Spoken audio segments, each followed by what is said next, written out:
No, I think this one I just did with Victoria, I think has over 2,000. So we're getting the word out there. It's growing and expanding So very I'm starting the quickly. recording then. Amazing. Uh,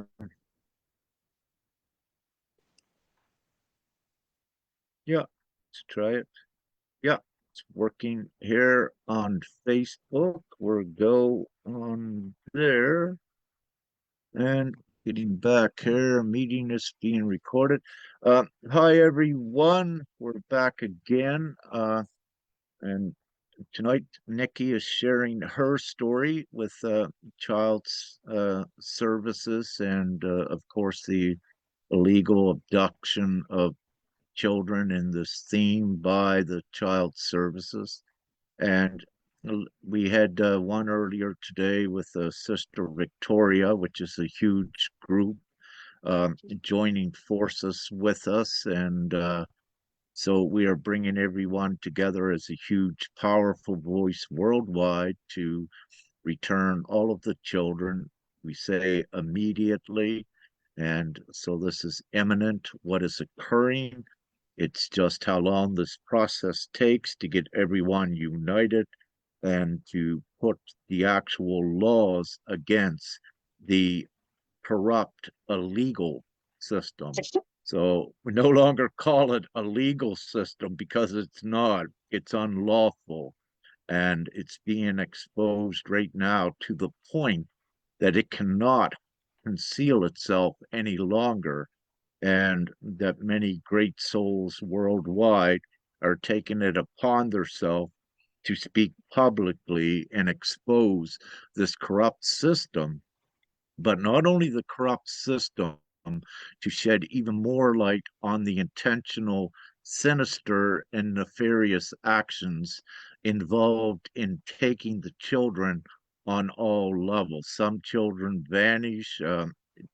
The moms, for the most part, are psychologically tortured, many sadistic things. So everyone knows this, and that is watching this, and those that don't know it, you'll learn and you'll see more as we bring more testimony, evidence, and witness to this effect that it is very real and that it's being exposed. And for the public that did not know how real this is, yes, this can be shocking. However, we are in the times of revelations, if you will, which just means that all is revealed to humanity. And we are in a great time of ascension, regardless of who believes it or not. It is occurring, and many more each day are awakening to that fact that this is real. And this is very important to know this, because what this means is that there is the divine intervention to assist with changing everything that's been occurring evilly in the system to create the way things should be. No suffering for anyone, families back together, children with their moms and all of and their families, their moms and dads. So as we break down the system, beast system worldwide, what you're currently living in, is the core problem to families being separated and all of the harm and everything that comes with that. So again, with the new replacement system that we are creating for the world, it brings all of the families together as they should be in love. In the past, yes, some relationships did not sync with each other.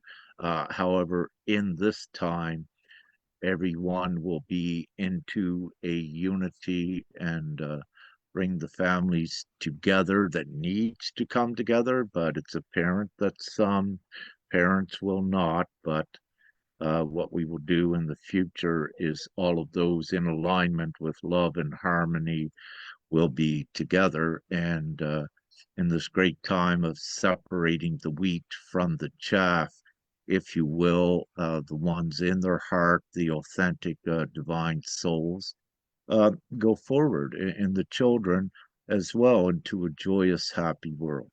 So, having said that, we have Sister Nikki with us from Ireland, I believe. UK, from the UK. From the UK. Great, Yeah. yeah. And Nikki is going to share her story. So, without further ado, Sister Nikki from the UK to share her important story as well. So, Yeah. So I'll start at the beginning. I don't know if I need to or not, but I'll start with the basics. I left a controlling and coercive marriage in November 2019 with my children with the aid of the police. We then were in the court system, going through planning when the children could be seen and by whom and at what time, and all that was going on. At that point, there's a social worker involved, and she comes through, and is she has only just qualified. She's age 18. She's only just qualified. Very soon, the ex-husband has her. These are the only words I can think of using. He has her wrapped around his little finger. That's the start of it. Then the social workers start changing very quickly. That's the next thing that happens. But I'm going in and out of the court system doing childcare things. That's how it starts. Then I won't go into all the details, but there's an incident where I'm told to not let the husband see the children. I've consulted the police, and I've been told not to let the husband see the children, and to stop all contact. That is occurring at the beginning of 2020, and as soon as I implement that, literally about 2 days later, the husband goes for full custody of the children. I then have to get myself a barrister. He's got a barrister. I have to get myself a barrister. Basically, because we're still in this COVID era at this point, I am on a live Zoom call in my solicitor or lawyer's office. I'm put on the top floor of a building, and I'm on a live Zoom call. Basically, what happens then is, because I'm on a live Zoom call, they can't see me. They can only see the top of my head. So I cover the table in crystals, and I'm doing light language under the table. My ex-husband comes on. I don't know if this is too much information. He comes on to the live call, and he's on there for literally 5 minutes. That adjourns, and they come back and they agree that I have custody of the children. So this is now July 2020. I am granted custody of the children. It happens within the space of 10 minutes. My solicitor, can't believe that it's happened like that. It normally takes 2 hours. It's never happened like that. So I get custody of the children. The next thing that happens is I've got custody. Shortly before August, my may I ask daughter. a question? Yeah. Yeah, because this is very important. I actually have two questions, if I may, before we go further. Number one, you piqued my interest when you said there was an 18-year-old that was a child care worker. She Um, just qualified. just qualified. And what position was she in? What She was role did my she? children's, because we were still in that COVID phase. So it was we had to sit in the garden, we had to be apart, or we had to do it on a video call. It was to interview the children, so that basically, this sounds awful, but basically so they could pick which parent they wanted to live with. But I had to be out of the room, so it didn't come across like I was trying to influence them that they were going to live with me. So she was their social worker. So she was like a liaison officer, but she had only just qualified. She was 18 years old. She'd never had any children. She was out of her depth. She was totally out of her depth. I had lived with this man for 18 years or longer, 20 years. And I had lived with him. So I knew the ways inside out. I knew the manipulation, the control. I knew it. She didn't have a clue. But I didn't feel strong enough. I was voicing these things, but I didn't feel solid enough and grounded enough to. It was just Well, me. It felt also like just bewildered, me. Yeah, I would love to say, if I may, you were bewildered in observing, what was going on, but also you are an incredible empath at being able to feel the energies and detect and discern when something is not energetically in alignment. So you're Yes. able to detect the distortions and also to know when someone is lying, you can feel it and you know it. And so with this, with the child care, so she was a liaison to interview, I believe, just the children to Just ask for them children. what they felt. But this is the start of it. We haven't got to the nuts and bolts yet because um so the husband is using at this point. So from probably January 2020 up until July 2020, he is. I'm going in and out of court constantly, and the way that the legal aid, it may have changed now, the way that the legal aid worked then was, even if you've been in a domestic abuse situation, if you leave the house, you've got no right to go back in that house, even if you own it with the ex-husband, which was what was happening to me. But you can't get legal aid because they class that as your second home. That's your holiday home. That's your holiday home, which is nuts. That's your holiday home. So you can't get legal aid. So I was representing myself often in court. I didn't have a solicitor, or I had one in the background who I could speak to, but she wasn't allowed to come into the court with me. But the court was all online at this point. But so this happens. I get custody in the July. My daughter, she's age 10 at this point, Jasmine. She comes downstairs 2 weeks before she's taken. She comes downstairs and she hands me my birthday card. And she says, I'm 48 then, I'm 52 now. She hands me my birthday card and she says to me, I don't know why I'm giving this to you early. I just know that I have to give it to you early. 2 weeks later, they were gone. Her and her brother were gone. So what happens is I experienced a Kundalini awakening, which the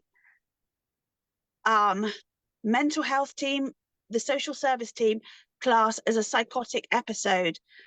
So I end up I am going into all different dimensions at this point, and I phone the police to report a crime that happened, but it I'm in quite a few dimensions, so it's not in that time frame. But I phoned the police to report this crime. It's a sexual abuse crime, and at this point, this is where, when I was speaking to Nessa earlier, both of us got the words black magic. And what happens then is the police turn up, but they turn up in a riot van. There are two male police officers and a female, and my children are inside the house and I'm sat in the garden, and one of the male police officers goes into the cottage that I'm renting, and I can hear screaming from inside the cottage. My daughter runs out of the cottage screaming, saying, they won't believe us, mummy. They won't believe us, mummy. They won't believe us. She sits on my lap. She clings to me and she says, they won't believe us. And then he comes out with his hands up going, I didn't touch her. I didn't touch her. And then we go off in this riot van, and I think that I'm going to report a crime. I end up at A&E where they're going to assess me, but I don't know that. But we go into A&E and we spend 12 hours in A&E, the three of us, myself, my son, and my daughter. We go in, we spend 12 hours there with zero food, but this is all in alignment because while we're there, a call comes through on their radio, because the whole time I'm there with the police, it's like, but it feels like you're under an armed guard. A call comes through over their radio reporting a domestic abuse that's occurring in Haverfordwest in Pembrokeshire in Wales. They are called to go to that scene, but they've lost the keys to the riot van. They now are scrabbling around, the three of them, trying to find the keys to the riot van to go to a domestic abuse situation which is occurring. The domestic abuse situation which they're describing, which I can hear on their radios, is the one that I've just left with the ex-husband. It's the same pattern. So that's the first thing. Then the next thing is I get taken into a room with a psychiatrist and two nurses. The children get taken into another room. I don't see them again. That's it. They've gone. And but the thing is, some strange things start happening in the room. Indeed. May I divinely just interrupt here for a moment because Yeah.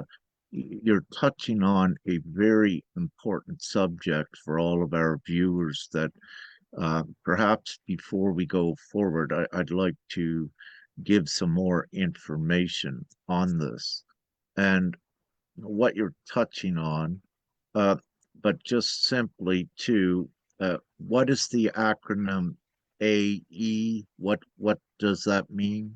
Could you Oh, just share? accident and emergency. All right, thank you for So that. hospital Now, hospital basically. yes, emergency room or what have you. Yeah, Yes. thank you for that clarity. So with the Kundalini awakening, what occurred, what we need to say to all of the viewers that yes, this is very real. Many of us can attest to this, what occurs. And what we need to say, uh, it happens abruptly for many, and it's a very important part of the spiritual development, but also in this very important time. And when this occurs, it's important for ones to know that you're not psychotic, you're not insane, there is nothing wrong with you. Actually, what is occurring is your brain is going through a neurogenesis and you are evolving not only into a super consciousness, a higher level of consciousness, but also your awareness changes to a match different dimensions and timelines. And this Yeah. is very, very real. And those of us that have experienced it know that it is the higher consciousness and that it is very real in the least. However, what occurs with ones, and what I will share quickly, is just a couple days ago, a masculine in the UK had began to go through a Kundalini. They locked him up and strapped him all down very quickly because Orthodox medicine and psychology, it doesn't understand this. They don't know it. They are ignorant to this very important thing that is occurring worldwide. So what they look at it is as a sickness when it's actually an expansion of one into their parapsychological gifts, their Yes. divine empowerment. So Yes. the where they don't understand it, they think it's a sickness, but it's actually Yes. the opposite, that they are not psychologically advanced enough yet, and their perception on reality is negative oriented and manipulated and controlled. And this is a huge um, part of the transitioning. But to keep it short, so Nikki can give us our story, it can become confusing, and it's a good time to bring this up if your reality begins to change around you, one of the things with your Kundalini awakening is that typically first you will feel some sort of a physical warmth or energy in your heart area. This is one of the first indications that you're feeling love that you have never felt before. It's not a human energy or a human love, but more predominantly, what is more impactful is in what we call your root area. So, in your sexual energy area, if you will, that can become very intensive with heightened energy that you are not creating by your own attraction, if you will, to another. It comes on its own and it's very powerful. And when these things begin to occur, because humanity is not taught about any of this in school or anywhere, because it's relatively new, it can begin to make things very confusing. And one of the reasons why is because you're no longer in one reality. You are able to access all time and space, if you will. You're able to transcend there. So, what Nikki is sharing, her gifts began to activate, and she could see what was occurring from a medium or a psychic Yes, aspect. She could see something that was occurring, but they would yes, not believe her because they did not know it exists, because they were actually uneducated and ignorant, if you will, in this field of a very true and powerful thing and a very important part of psychology. So yes, having said that, yes, oh, and one more thing, and I'll keep it short, I promise. What I love is when you said you were doing light language and crystals, and a normal 2 hour decision only took 10 minutes. What I yes, wish to say is your powers work, and that's why miraculously it only took 10 minutes. So yes, we need to share with the rest that are watching that yes, your powers are very real, but your powers are more powerful when you trust and believe in them. When you're yes. doing everything good and right, you are backed up by divinity and things will change miraculously. Please continue. Thank Absolutely you. spot on. Absolutely spot on. I've lost my train of thought now. That is so spot on. Um, so I also want to talk about, I know this isn't about the Kundalini awakening, but I do want to bring that up because the entire veil on humanity was gone at that point. So a lot of the things that people are sharing about the ascension now, it was like I was given a diary of those events that are now occurring at that time. And I was tapped into the child trafficking system at that point. I saw it all. I saw everything. So I am going back to when I'm in, they're taking me to accident and emergency. My children are in one room, I'm in another. I'm greeted by an Indian, and this is really important. I'm greeted by an Indian psychiatrist. He is top of his field, and two nurses. And we start talking. I look at the psychiatrist directly in the eyes, and I can tell that he has child sexual abuse. He knows I know the way he's looking at me. So he takes me out of that room and he says, "Come with me." And does sound like madness, but this is what happened. He says, "Come with me." We walk through the accident emergency where it's really busy in the hospital, and I'm trying to speak to him from a higher dimension, and he's saying, "Shh, shh, you can't speak here. Shh, shh, not here. Don't speak here, Nikki. Don't speak here." He takes me outside of the building into a darkened corner, and he talks to me from a higher dimension. He knows what is happening to me. He knows that I'm having a Kundalini awakening, but he goes with the system because he has no choice, because he then hands me his mobile phone number And he says, ring me anytime. And I say to him, they want to assess me. They want me to go to a mental health unit to be assessed. I said to him, what do I do? And he says, you speak your truth, Nikki. That's what you do. And if you need me, you ring me anytime. So I did ring him, but I go back into the hospital. I go to talk to him in the same level of consciousness. And he goes, shh, shh, not in here. We go back in the room. We're back in the script. My children have been put into foster care at this point, but I don't know that because nobody tells me. And, and then I'm back in the room and they go through the motions and they send me few days. I get sent home in a police car without my children. That's it. That's that done. And then they want me to be assessed. A few days later I go and I have blood tests, but I'm in a higher dimension now, so I can see it all.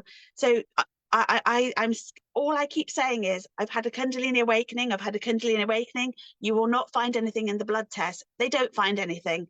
I then go to see another psychiatrist, and he says, because of the domestic abuse that I went through and CPTSD and things, in that marriage, I'm put on a very high dose of antidepressants.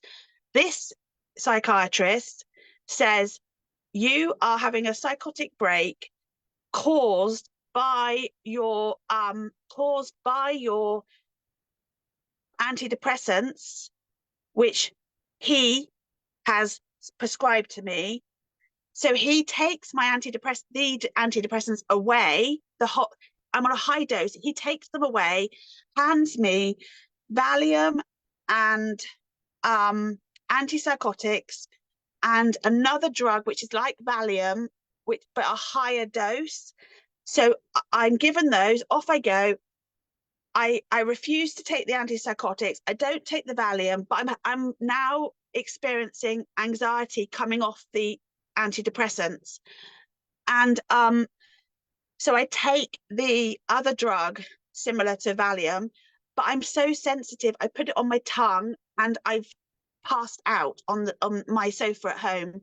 I don't take it again. I put all that medication under the sink in the kitchen. I tell them what I'm doing. I say, I'm not taking it. It's not right. I'm not taking it. I get, I then have the mental health team coming over for a few weeks, coming to visit me. But again, I have this weird thing going on where social services are still there, obviously, because they've now my children are in foster care. And with social services, I'm pretending to be something I'm not, like sitting on my hands, pretending to be something I'm not. Then the mental health team are coming over and they want me to speak light language, predict their future. And I've got these weird 2 script things going on. And then I'm let go by the mental health team. And then they say, social services say, right, after 2 weeks of having the Kundalini awakening, are you ready to have your children back? And I say, no, I'm not, because I wasn't ready. I wasn't fully integrated. And I was putting my children first by saying, I'm not ready. But that created some sort of script where my daughter, I only learned this a couple of months ago, my daughter somehow took that to mean that her mummy didn't want her. Yeah, I don't know where to go from here, because now because I've had this Kundalini awakening, which they class as psychosis. The ex-husband uses that now as a linchpin, and the whole entire, so I've gone from getting custody of the children, the whole entire script now flips, and I am now the perpetrator and he is the innocent victim. And the children, I'm basically now classed as an unfit mother. That's how it's made to come across. And what happens next is I move away, because I move away from where I'm living, because I'm at this point, I'm in so much fear, shame, and guilt that I move away. So I moved 2 hours away to another place, and I have got social. I can't remember all the ins and outs at this point because it becomes so stressful. Social services are on my case non-stop. My children get put under child protection. Um, a, a lot of these things happen without my knowledge. I'm not. I don't. From that day forward, I don't go into a courtroom ever again. But court proceedings are happening without me there because they go into child protection. All my rights as a parent have gone. I end up with people who I now know are like draconian, stepping forward, like people like the headmistress of my children's school, stepping forward and saying things like, yes, she was a bad mother. He was an amazing father. All this weird evidence, which isn't true, suddenly starts cycling in with it. I hope this is making sense. I It's making sense. If I may, again, Nikki, it's making absolute sense to us that have gone through the Kundalini awakening and the raising of the consciousness. And yes, at those times, sometimes things can be a blur and confusion. And, one thing that you honestly said that when the child services asked you 2 weeks after they took if you were ready, you truthfully, at that time said no, you were not ready. But it was their perception and perspective of it that they negated what you said, did not give you the space, and they did not understand again what was going on. So then what happened is they turned everything negative. But in your case, Nikki, this is very important on a higher level for the simple reason that your co-creator abilities are very high and increasing.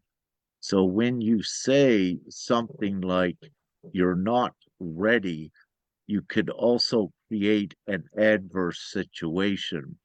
And this is with the higher teachings that ones need to be very meticulous in what you are saying and what you're thinking.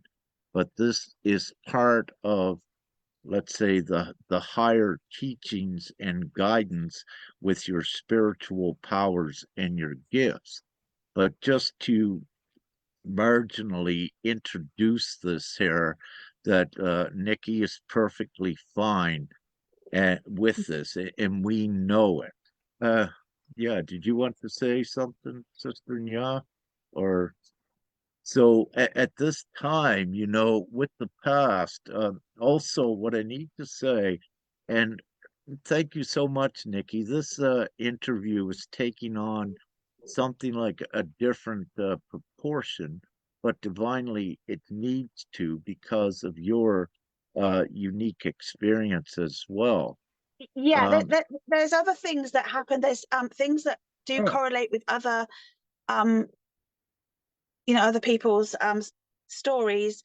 Um, there's things like there's a court hearing going ahead, and I don't feel in a fit space to do it because by now at this point I've gone into complete and utter fear because of everything that's happened, because I've taken on their script and believed it. I didn't have any support, as in physical support or anyone to turn to, and because of the fear and shame I didn't actually turn to anyone, so I've taken on their script. So there was a point where a court proceeding was going ahead, and on Zoom, and my solicitor lawyer contacted the court twice and told them to reissue the court, and it was ignored. And I got a phone call, and I answered the phone, and the next minute I'm on a live court hearing. The ex-husband's there in a suit, and there's two men and a woman, that the judge is, and I'm just sat on the stairs in my cottage, and I'm not prepared. So I'm literally like this, like and I have no clue what's going on, because it's just thrown at me. These are the sort of things that started happening. Court things going on without my knowledge, and then I had things like and also by this point the social worker is changing over and over and over, but I'm not informed, because it's like they deem me as this unfit mother. So it's like I'm pushed to one side. She doesn't need to know that she's not fit. So the social worker is changing over and over and over. There's points where I don't know who the social worker is. There's other points where I ring up and they can't find which team my daughter's in. I put in 2 complaints to Pembrokeshire County Council. They can't find which social team my daughter's under. They have no clue. They don't go and visit her very often because she's doing so well. I'm trying to think of other things that happened. I have I get sent on a parenting course which is so outdated. It's like something from the Victorian era, which I have to attend every week. I present to them a conscious parenting course. They don't even know what the word conscious means. That's pushed to one side. I'm still doing this parenting course, which doesn't resonate, doesn't make sense to me in that higher dimension. It's not even in my remit. I fail the parenting course, and the ex-husband passes with a gold star. The next thing that happens is, if I want to see my son again, because by now the other thing they've done is they've sent my son back to his dad, and my daughter has chosen now at this point to stay in foster care. Even though I tell them, I ask why he's been sent back to his dad, but he's asked to go back to his dad, so he's gone back to his dad. I'm trying to there's other things that happened that I then this is all moving on quite quickly. I then want to make contact with my son. The husband pushes for a psychological report to be done with a psychologist. Again, it's after some sort of lockdown, because I have to go to another solicitor's in the new town that I'm in, and I'm on a Zoom meeting, and I am doing an exam, which is like the 11 plus that you do when you're at school in the UK. It's not even, they don't even do it anymore. And it goes on for 5 hours on Zoom. What I'm doing is spot the difference. So I'm being shown things like I'm being shown like a scene with a family sat at the table, right, with all the things. I'm shown that, and then they show me the next picture, and I have to say what's not there. That's the psychological report, right? So I passed the psychological report, but even though I passed the psychological report, they say, but she could get unwell at any point. And it goes on that the husband then stops me from seeing my son until 2023. I have been seeing my daughter once a week under supervision for 1 hour in an open space. It was in a car park for 1 hour once a week. That then went down to every 2 weeks. Then the different COVID restrictions were coming in, and the foster mum had cancer treatment, and so she went into isolation. So my daughter went into isolation, and now I haven't seen my daughter or spoken to her since December 2020. She's now 16. I was told to I was told to at one point I was told to not write to her, not send her anything, because it all has to go through social services. I can't send it to her address or anything. Another time, because the social workers are changing over and over, they haven't at this point, they haven't, these social workers, these new ones that are coming in, haven't met me. So I phone them up and I say, I think it might be a good idea if you actually meet me physically now to see who I am. And I go back to Pembrokeshire in Wales to see the then social worker. I am given 5 minutes of her time. She then says to me, I tell you what, why don't you go off and have a hot chocolate? And she sends me on my way. And and that is where we are at now, where my son is with his father. My son is very much under his control. There's various things going on there. And I have no contact with my daughter. And that's it at the moment.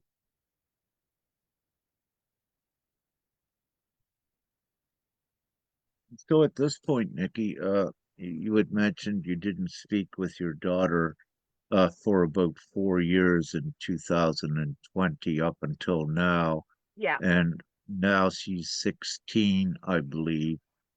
What the last time that you spoke with her 4 or 5 years ago, what was her demeanor then? What was She, she with she, you? Did she want to come home, or what was her? no, no, no, because that's the other thing that I did get one message from her, and she was angry that I didn't take the medication that the doctors were prescribing me. That's the other thing. The psychiatrist team at one point said to me, if you don't take this medication, you will never see your children again. That was told to me. I was also pulled up as a bad mom because they hadn't had their vaccinations. That was pulled against me. I was also pulled up because they weren't registered with the dentist. There were various. I was also pulled up because my daughter was a vegetarian. Um, it, uh, it,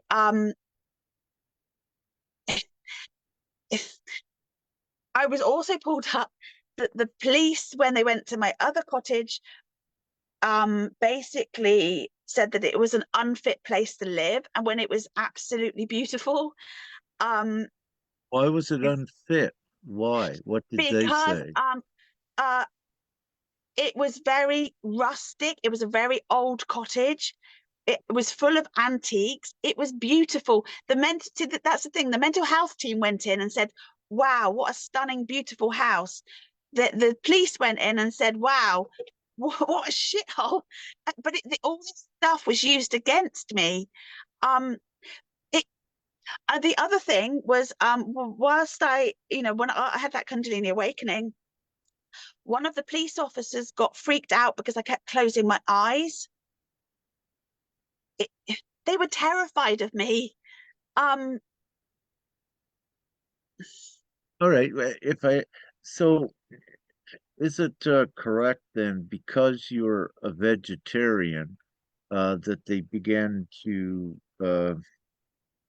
discriminate against you and what you were doing with the children? So they said more or less that being a vegetarian was not a good influence on the children, so they twisted it to use it like I, that. I, in Um, their eyes, I was a bad mother because I wasn't following the script.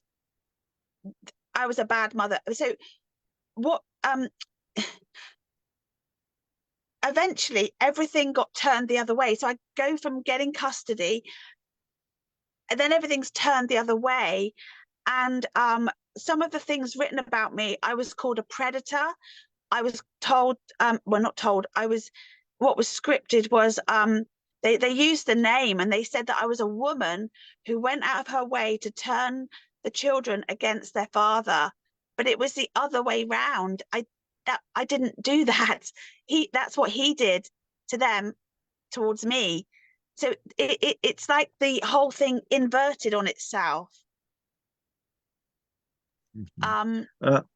Where's your son? So your son My decided. son How is old with is his your dad. son? He's now 19, but there's things there, you see, where there were things that I brought up with social services. So when he was 14, he went to his father's, and when he came back from his father's, he said to me, I've just been watching a series on serial killers. And I was like, what? You're 14. And I brought that up with social services, and they thought that was normal. That is perfectly normal, Nikki.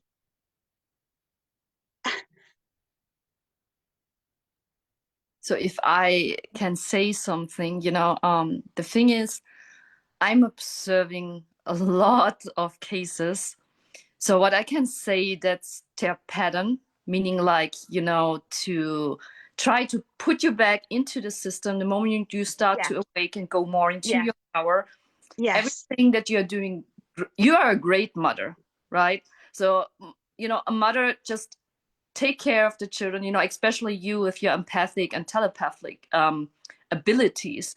So through your divine guidance, you perfectly know, or sometimes also we are talking with the higher selves, we know what they need. So, as you having those abilities, it's very clear that your children will also have the abilities, but also, what I can see here is especially with the tests, they always try to give you tests, but the thing is, someone who is awakened and in a higher consciousness couldn't pass that test because that's some kind of lower consciousness, right? no, because my brain couldn't. My, I passed it, but to see what's missing. But I've already moved on. I'm in Oh, the now. oh, To look oh, I back, got you. I'm in the Yes. now. Oh, I was just, in my story where I saw, some specific kind of questionnaire which wouldn't apply, when you look at it from a higher perspective. For example, they ask you something like, do the child has fear about darkness or night? And I was like, everyone has fear, it's normal for a child to have it's Yeah, fear, but they want an answer of it. yeah, So I was just seeing that, but also, there was something else which came up. The thing is, there's also a specific pattern to it. So what they often do is, I have to use the word victim, so they turn the thing around. So you yeah, are then the perpetrator and he's then the yeah, victim. But also, yes, with your constellation, because I also came out of a very abusive relationship where I felt shame and guilt because I yeah, thought I was the one who did yes, many things. But the thing is, yeah, it's the same thing like with the system. They yeah. try to blame you for It's their. gaslighting. Yes, It's exactly. control, coercion, and it's gaslighting. Yes, yes, yes, exactly. And it looks, and so what I also see often, they exactly know which button to push because they Yes, know you're a good mother. They yes, know you start to reflect. And in that yes, point, you start to go into, okay, and to think about it, but you are a good mother. So they always do it. I see a lot of other mothers who just take care of the child, clean food, or, take care that the child, if something is very emotional, or they do have a trauma or something, to give the child space, to work through it, just to sit with it, right? So that would a normal mother would do that, but it's not, in alignment with the system, because the system tends to distract you, so you don't work on it, and try to keep you busy. So if you as a good mother would put that in, they would say, oh, you're a bad mother, or you're yes, annoying them, and everything. yes, Every time you turn everything around.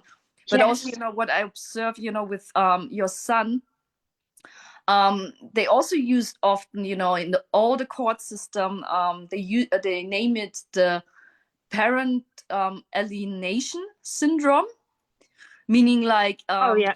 yeah, that someone is manipulating and Yeah. child and everything, but it's mostly the revert, the opposite thing here. Yes. What I'm seeing, and what I also see, with ones who are really care and love their children, they start, for some reason, they know it, and they start to separate you to break that bond. Yes. I also Yes.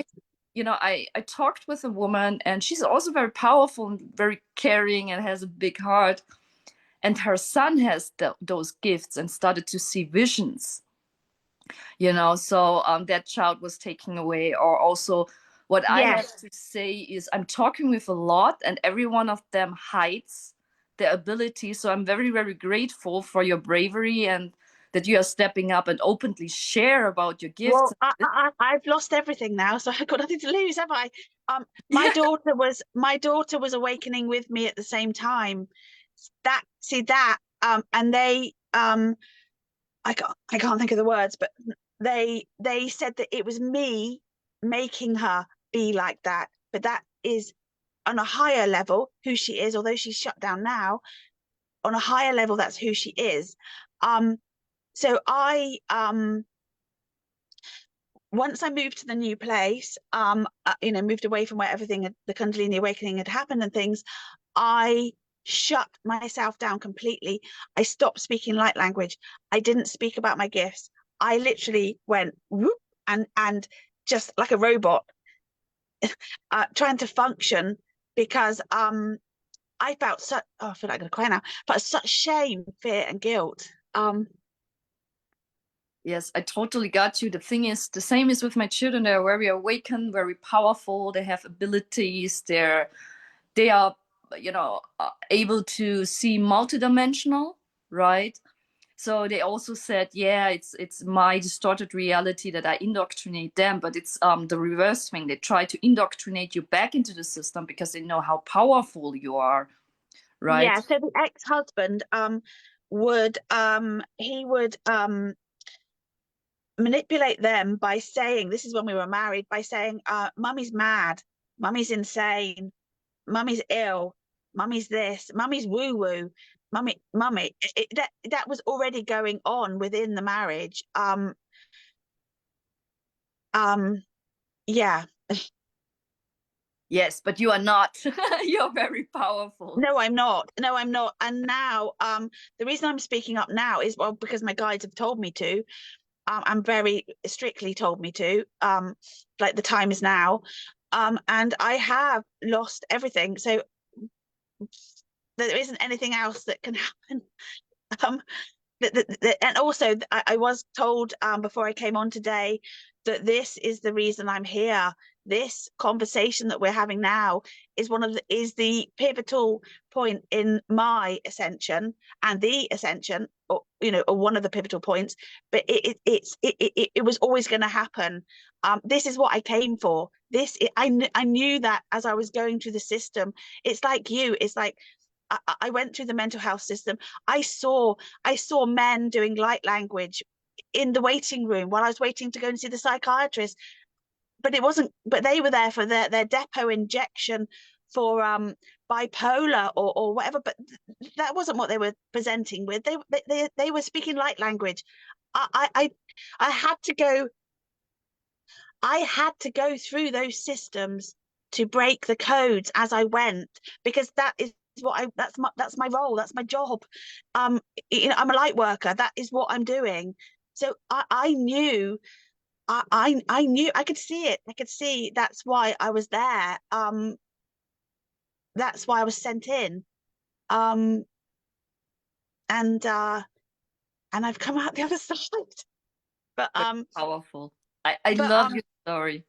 And I'm really very, very grateful for everything you shared so authentically and, so openly, because you will also empower others, to step up and also, to accept the gifts, instead of hiding it, because yeah, everyone because it's is nothing to be afraid. ashamed of. Because Yes, but, the thing is, because of, what they have used in the past with the labeling thing, you know, like conspiracy, paranoid or something, which is all created, right?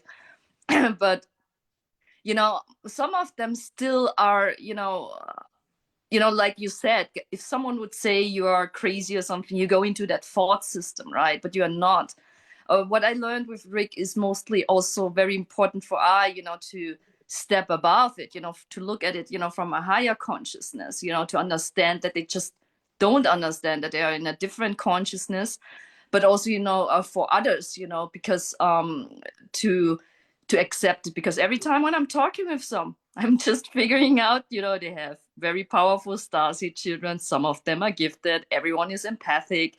Some of them had very miraculous situation where they were just saved by God, or by their own abilities, And I just want to bring it up, because the numbers of children being abducted is increasing, but also lots of fathers and mothers who are raising their children, in alignment with New Earth, meaning like by holding space, empowering them, not limiting them or indoctrinating them.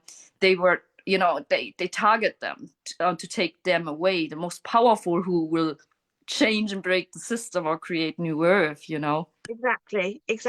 There was something else I was going to say there, because although the stories are often different, it's not the story, it's the pattern of the behavior of the the old Earth, or that system.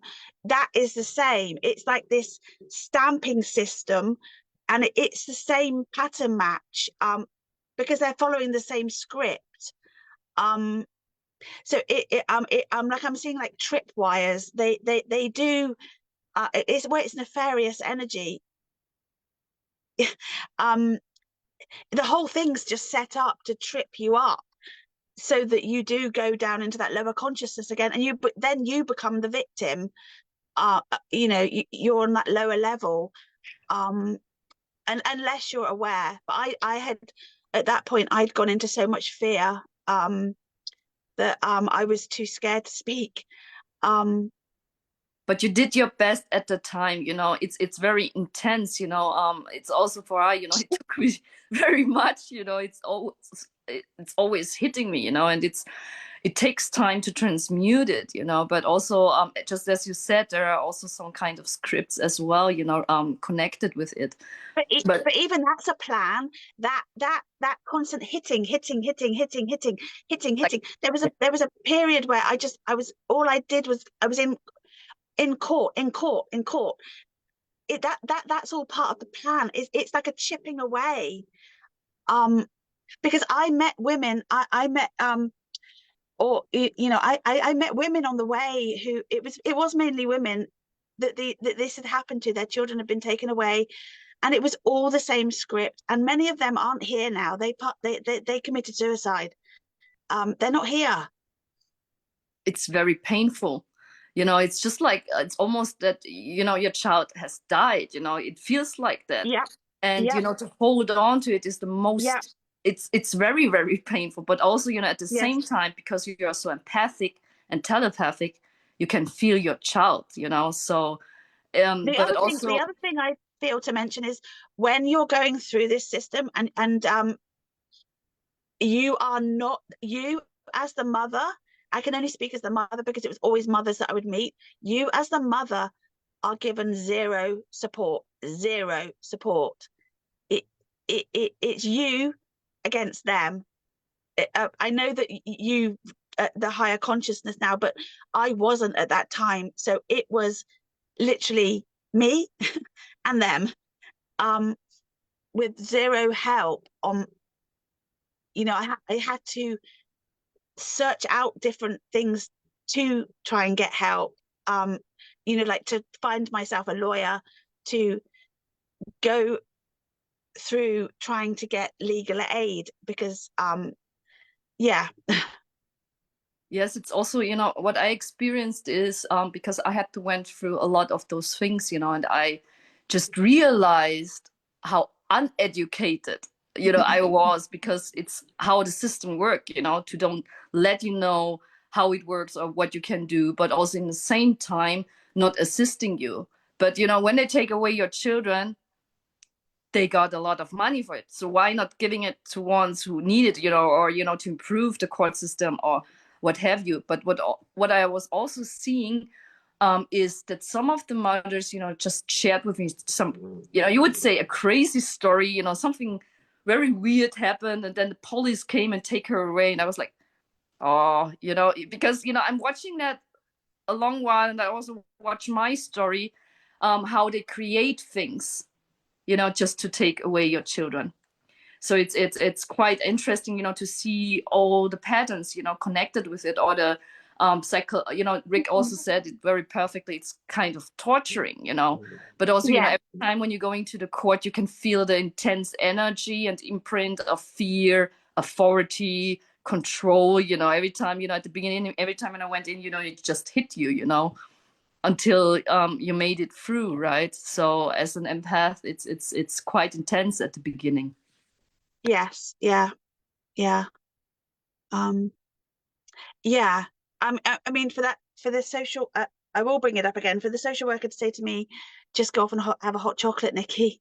And I'm sat there saying that it's my children, it's my daughter.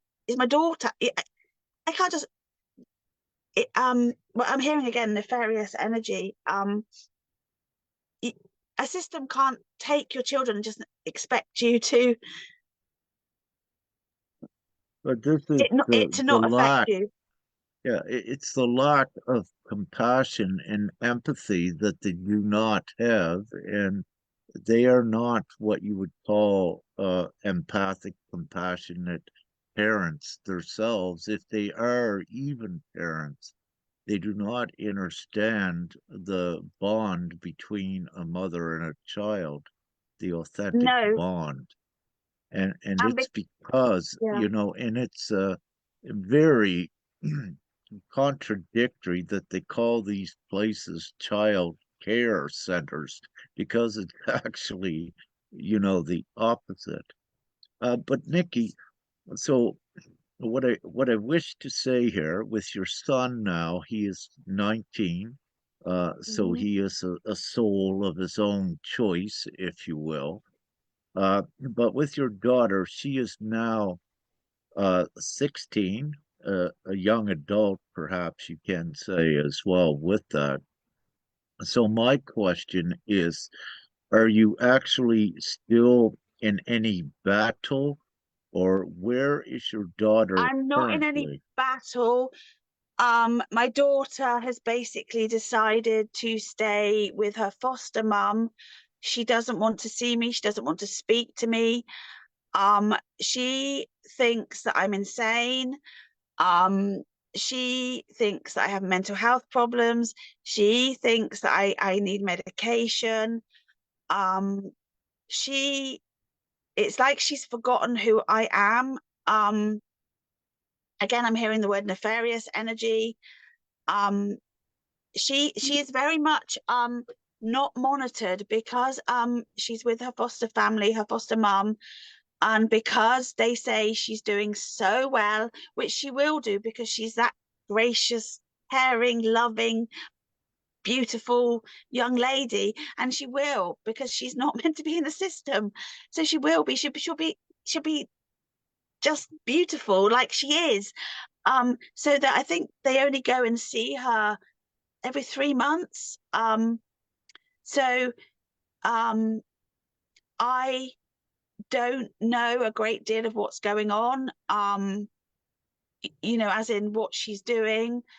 Um, yeah, I have no contact. Don't speak to her. I have asked to start building up contact, because that's the other thing. She doesn't want to see her brother either, or her dad. I've asked to start building up contact, but she doesn't want to. But I keep saying to social services, it's you that broke the bond. You, like, they went out of their way to make it so complicated and so difficult that um they didn't want to unite us. They wanted to take us apart. Um, so that is where it's at now. And I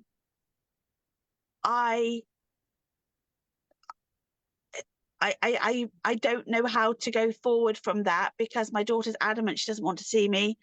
I somehow need to clear my name, or maybe I don't.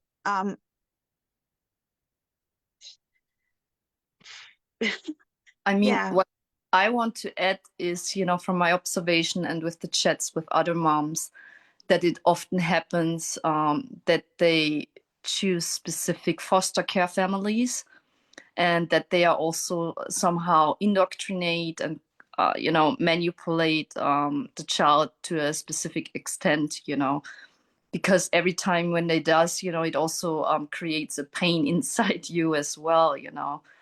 And also, you know, some of the parents just then at a specific point they just let go because it's so painful, or you know, they separate the child so far away yes, that you cannot, you know, some of, you know, when you're working, you know, and then you cannot drive 13 hours or 15 hours, you know, to see your child for 1 hour, you know, and yeah, some and also, stuff but I like did that. do that. I did do that, but Yeah.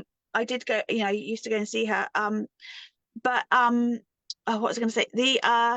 The first Christmas, so it would be December 2020, the first Christmas of her being in foster care, I was speaking to her at that point, and we were going to have a phone call on Christmas Day, and it never happened because and Jasmine said she couldn't speak to me because she was playing games with her foster family.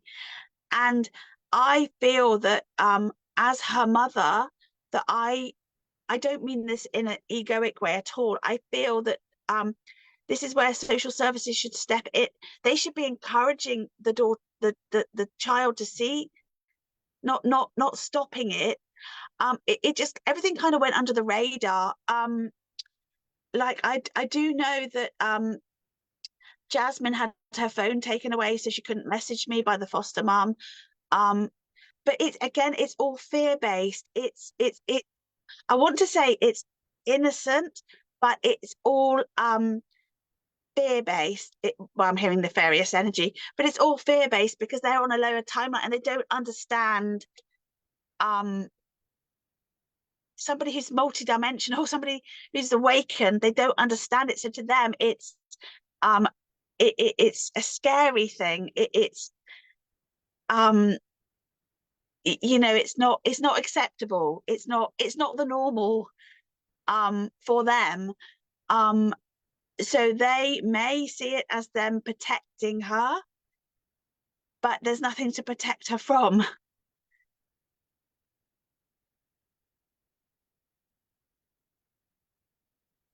Yeah, you know, the only thing, you know, because I don't have experience with that, but you know, my researches and chats, you know, with other parents where I had similar situation as you, that, you know, but also, you know, a foster family, you know, would never have that bond, you know, with that child as you do, you know, as the mother, you know, that unconditional love, right?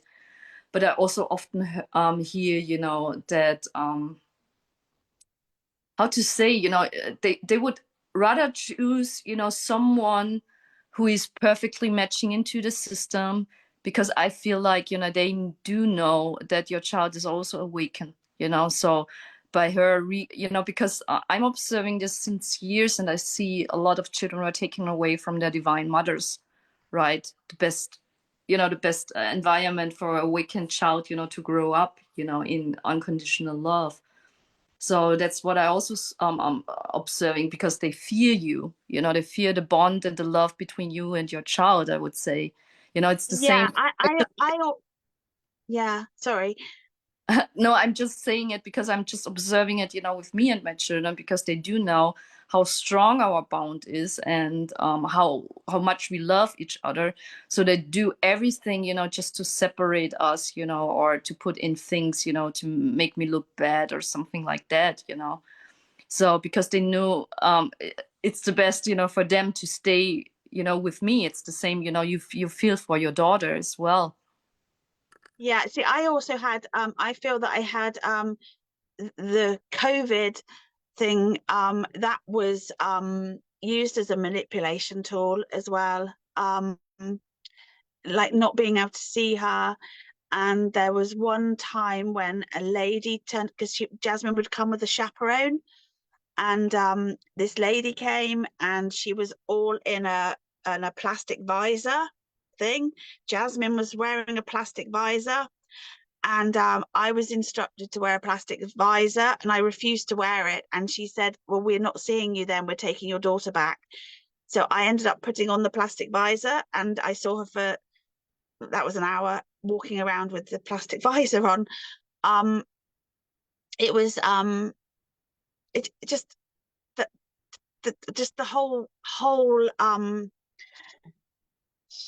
event was just manipulation after manipulation.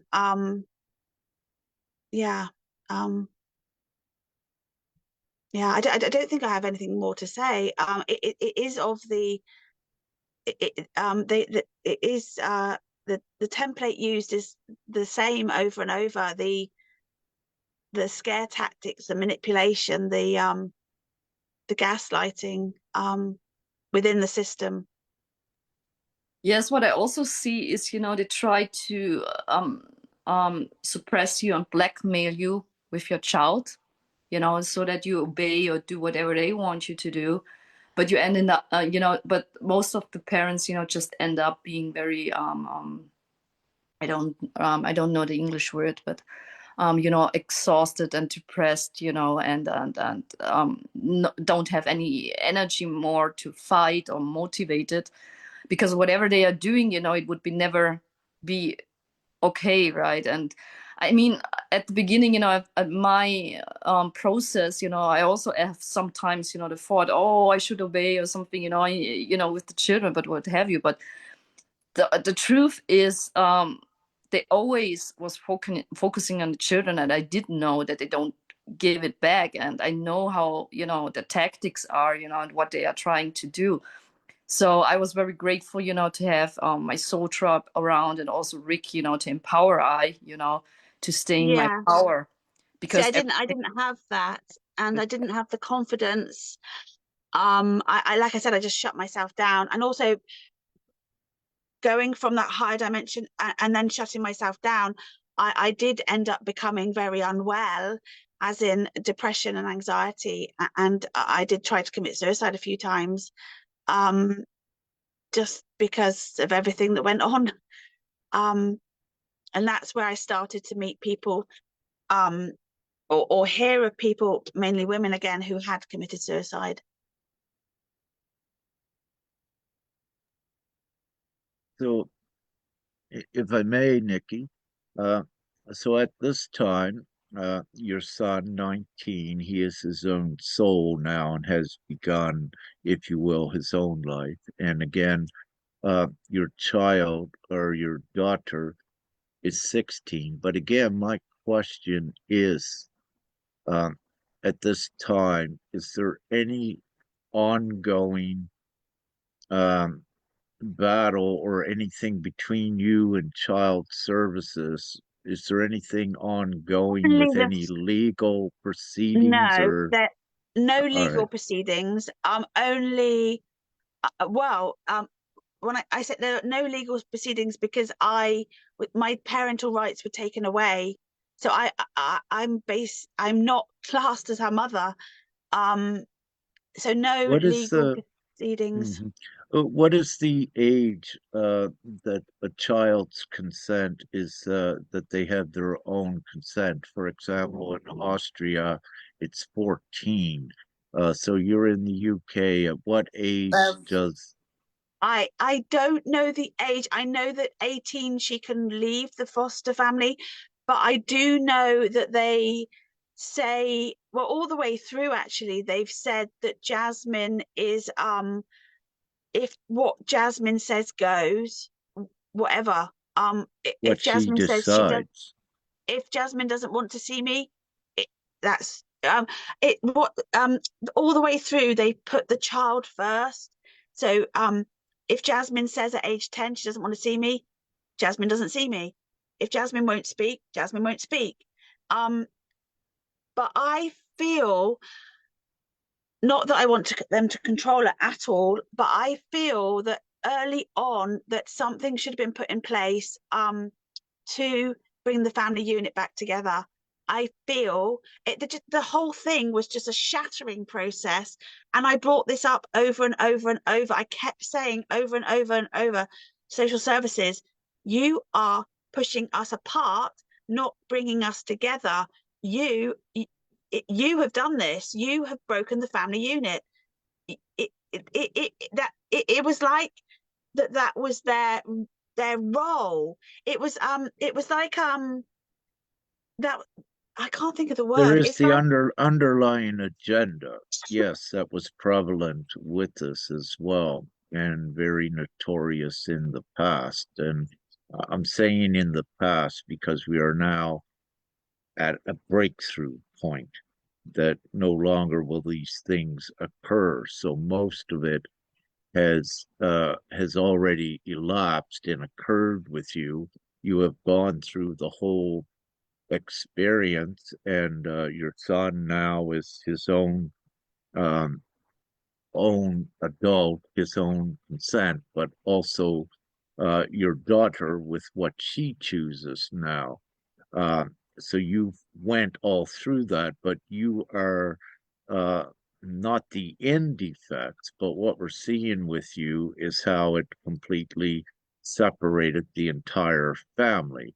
How your son went with your dad, your daughter with a foster family, you alone, and yeah, so and this is the underlying agenda that was prevalent in the past, separation. It's what darkness does when they manipulate things and distort things. And again, importantly, it's to separate. It's mostly always the mom because the mom has that strongest bond with the child, and that's what the underlying agenda is to break. They want to break that important love bond.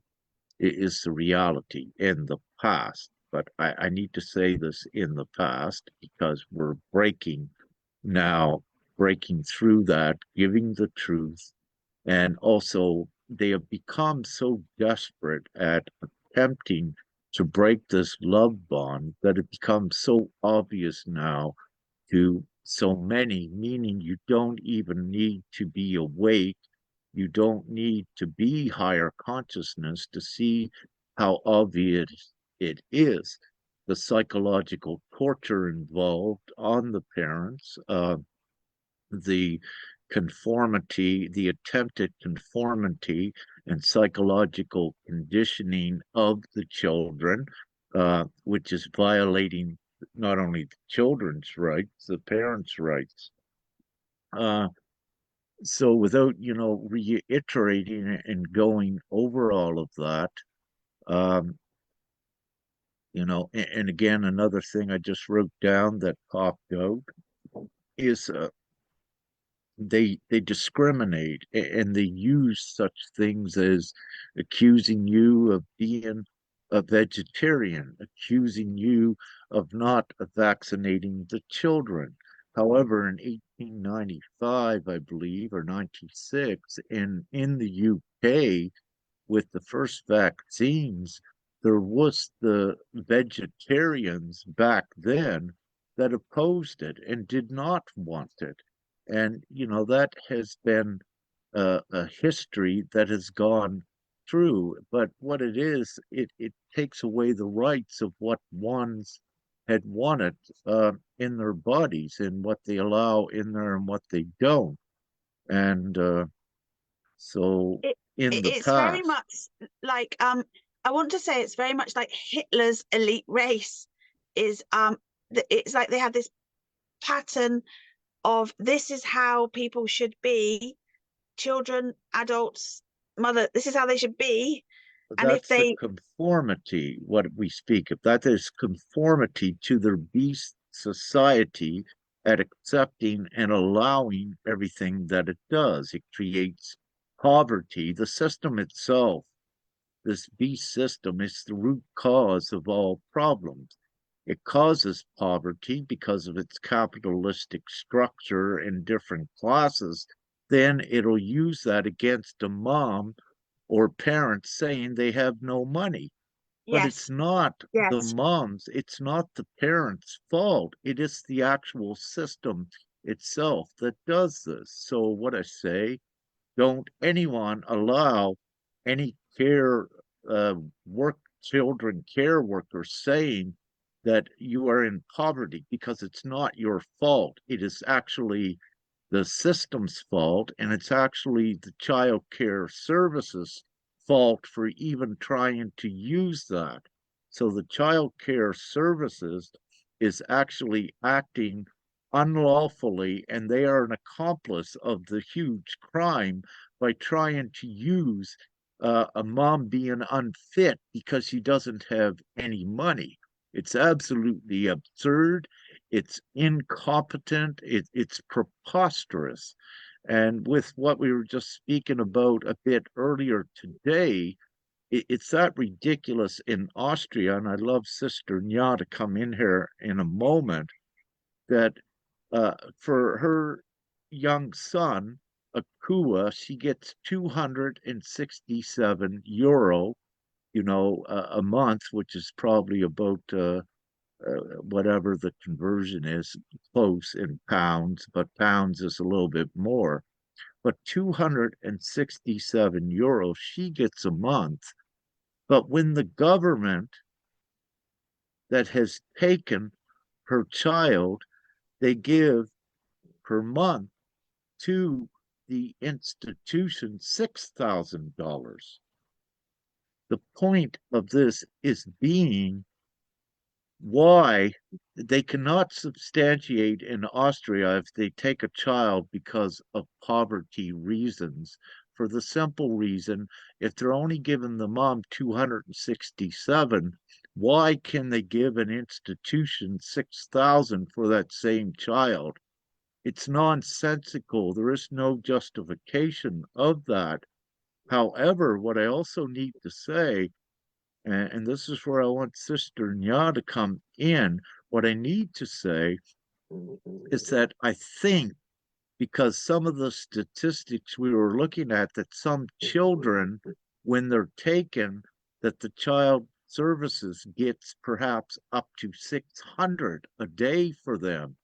And if that is the case, then that would mean that the government is paying someone 18 or 19,000 euros a month for this one child.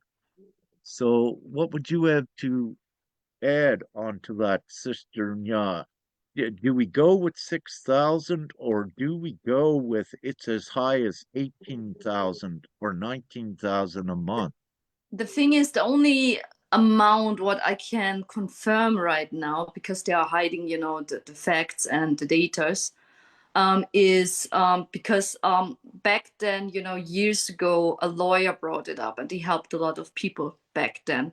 So he sourced the number and he could say it's around 6 or 7,000 euro a month, which means like it is paid by the government to the child welfare. So the child welfare has the whole money, and then the child welfare is deploying it to different kind of foster family. Also foster families get specific kind of money. That's the reason why they do it. And if the child is has special needs, there's more money to it. If they would put the child into a different state, there's more money to it as well. But what I want to bring up, as an example, 2 years ago or 3 years ago, because of the ex not respecting, the diet of the children, and the children were all time sick when they came back, and we didn't know what happened. I was completely exhausted also, all the time. And then we said, he needs someone to supervise him by visiting them, but no, while giving him to the father. But the thing is, it cost around, 60 or 80 euros.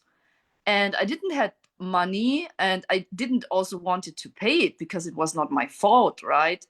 So I asked him to pay it, but he didn't pay it. So I went to the child welfare to ask for the money, and she said, no, she's not paying it. My lawyer told me to go there, and she said, no, she's not paying this. And then, right now, I'm seeing the children all 2 weeks, but I only have seen them one time for 1 hour, supervised. And I was first, I said like, oh, right. And who is paying this? And they were like, yeah, well, the child welfare is paying this, right? So the thing is, my case also went to the revisor to Klagenfurt. So during that thing, I cannot find anything in the case, sadly, because I was looking for it. So meaning like, since it was at the revisor, he was confirming money to be flown, to specific departments. So, but also what I want to highlight here is, since that's the reason why the child welfare has such a power, because it's controlling the money and also the child itself. But also, when you look at children's center, or places where children are staying, they get the money from the child welfare. So meaning like whatever the child welfare is saying, they will obey, because otherwise they would not get any money. So what I also figured out was Rick brought me to this because, most of the places do have a company, right? So, every company has to create a business plan and do calculation to show how profitable it is. Meaning like they do have to work with the child welfare to get the numbers, oh, how many children are taken, and to put into that center or something, maybe, just, I'm just thinking, do they have some specific kind of numbers to reach at a specific month, to have that amount of money that is still profitable, that they can keep on running their business with a child crisis intervention center, which is some kind of also sick. But when you look at it, and when you look at how the child welfare, gets, steps forward, like just use any excuse, to take the child away. I'm just putting it in. I don't have any evidence, but, I'm just trying to get things together because it starts to, get more clear. I'll say yes, it's very apparent that this is what's occurring, with the simple logic. A child care business cannot operate if it doesn't have any children. But again, where the government reward the concession, the monetary concession, the reward is so high for that, as we're seeing as an example, $6,000 of a children per child per month. So the government is actually facilitating the business for it. And what this is doing, again, what Sister Nya is saying, without any children, there is no business. So to keep the business going, using the children as a fraudulent means to get money and to capitalize and to profit off of it, they are using the children. And it's become that desperate now that the child agencies are using anything they can find, and they're so desperate to supply the children to the institutions. Now, to back up a bit, because of the past with child care services, many parents have become more afraid, meaning that many parents are taking more precautions, that they do not want to do anything to attract the attention from child care services. So by doing that, the parents were actually doing a better job. And because of that, it was making it harder for child care services to find any actual abuse.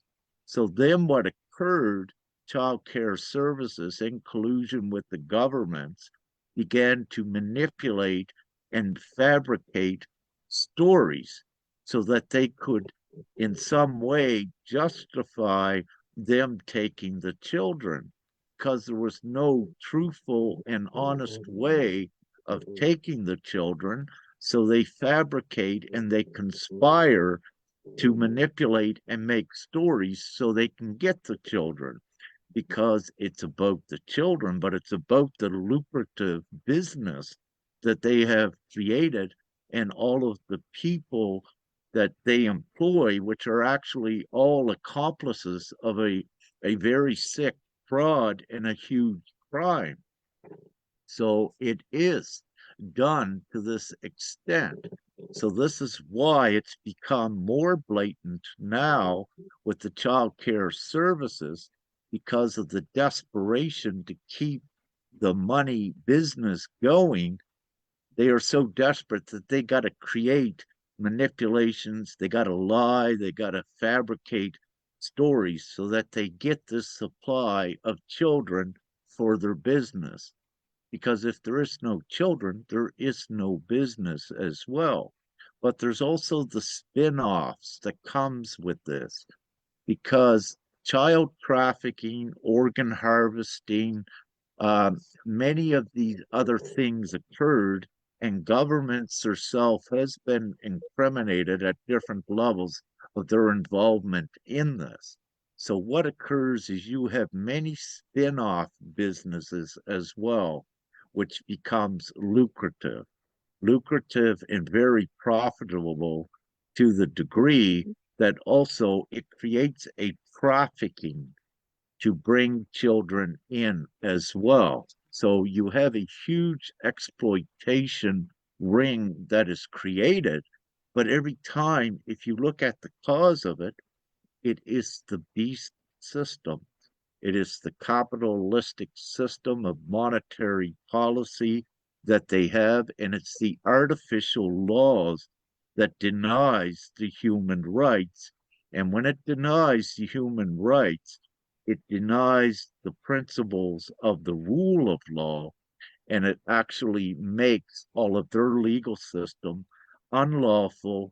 Then it becomes null and void. It's already at that state right now. It's null and void, and what we are doing is educating the people and the moms to take their power back and to use the tools to prove to the rest of the people that it is. And this is what we're doing, and it's sick. They have created a huge business, monetary business, in that one respect that I just explained, at the expense of the children and mostly the moms. So then they create the psychological stress as well to pressure the moms, and also to make spin off businesses, if you will, psychiatric help and all of this, but actually it's a system that creates it itself. The system, this beast system worldwide, is designed to do this, to create criminals, to create sicknesses that are not there, but the system is an evil system that is designed to create all of these distortions. And again, this is why GPMS, divine GPMS, is the replacement system where there is no distortion, there is no disharmony. It's all harmony. Everyone is equal. All of their intrinsic human rights are respected. It doesn't need to really be written in law, because good souls already have it in their heart. You know how to treat each other. It's this beast system that morally corrupts everyone, separates, causes confusion, separation, distortion. So I'll stop there. Oh, can I add something? I just remembered that there are also some cases when they take away your child, they then take away, you know, the money that you get from the government, meaning like, for example, you know, the 500, 250 or 70 euros. And then they request you to pay for the child as well, you know.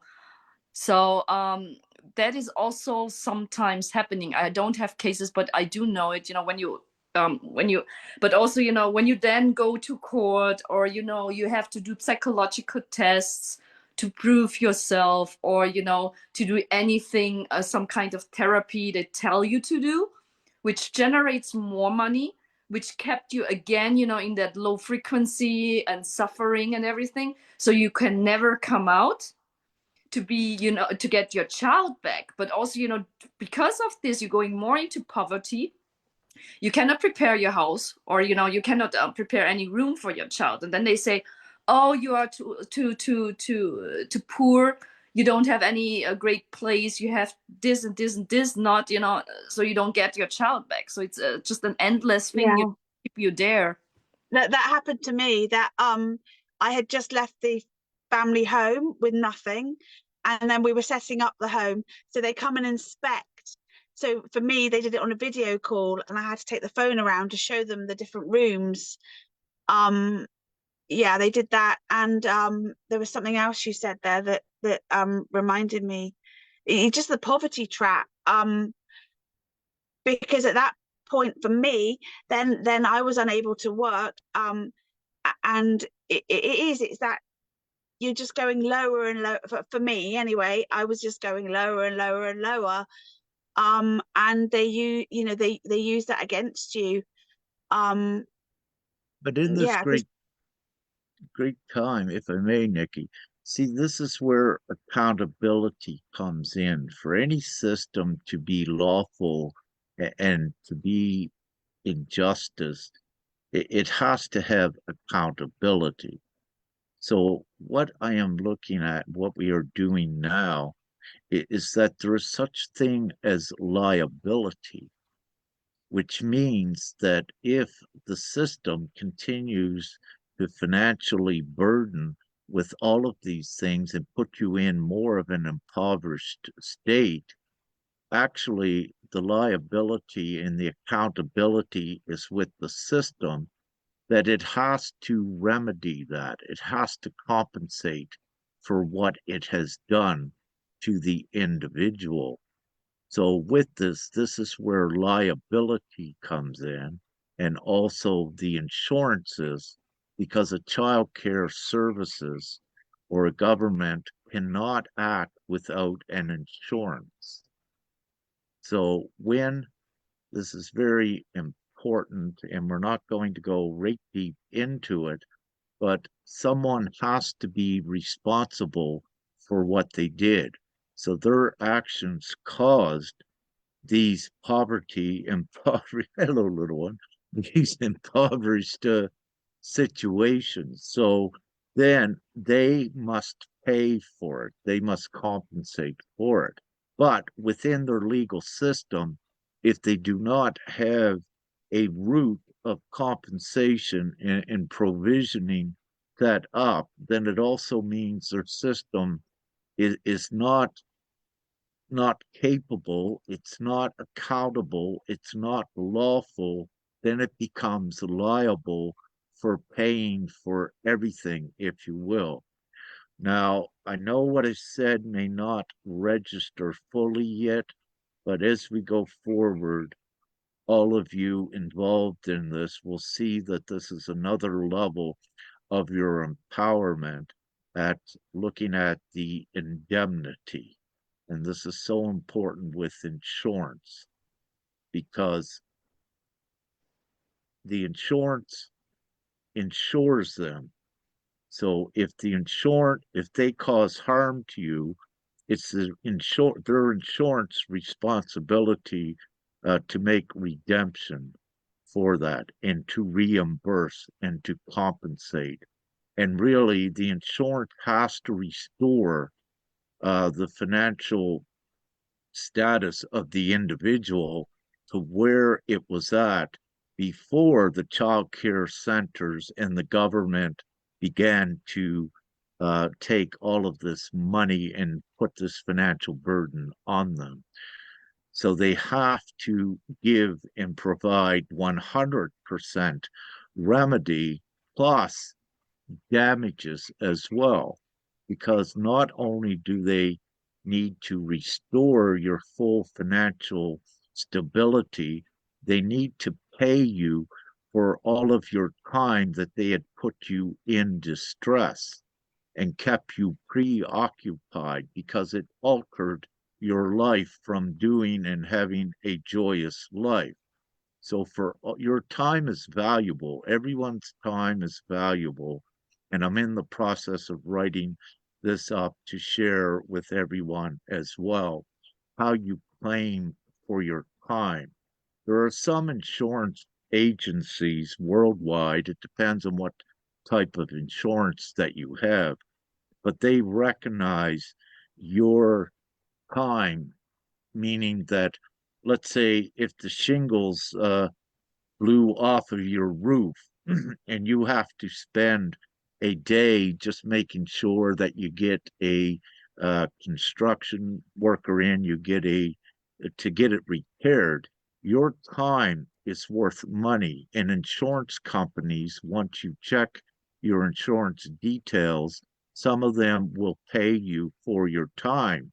So not only do you put in for the full cost of getting your roof repaired, you also put in your time that you needed to spend to arrange things, make phone calls, or what have you, because your time has value. Now, this becomes very important because with all of you that have been denied due process as a result of the legal system, meaning you were denied due process because you could not afford lawyers. Lawyers were not provided for you, as an example, and where you had to defend yourself because of the injustices. Your time is worth a lot per hour. But not only that, when you constantly wake up each morning, on your mind is your children. They are not with you. So constantly your mind and your time is spent on looking how you're going to get them back. So if you're awake, as an example, for 16 hours a day, thinking, researching, trying to get your children back because they've been unlawfully taken, and you spend 16 hours a day, then what you look at, all right, what does the highest paid lawyer charge an hour, for example? So you might get, oh, he charges $600. But what you can say, because the system is illegal and the lawyer works in the system, so he is illegal or compromised to a degree. So your actual time is worth more than $600 an hour. Let's say it's worth $1,000 an hour. So then let's say each day you get up, you're up for 16 hours, which is an average because a human sleeps on an average 8 hours a day.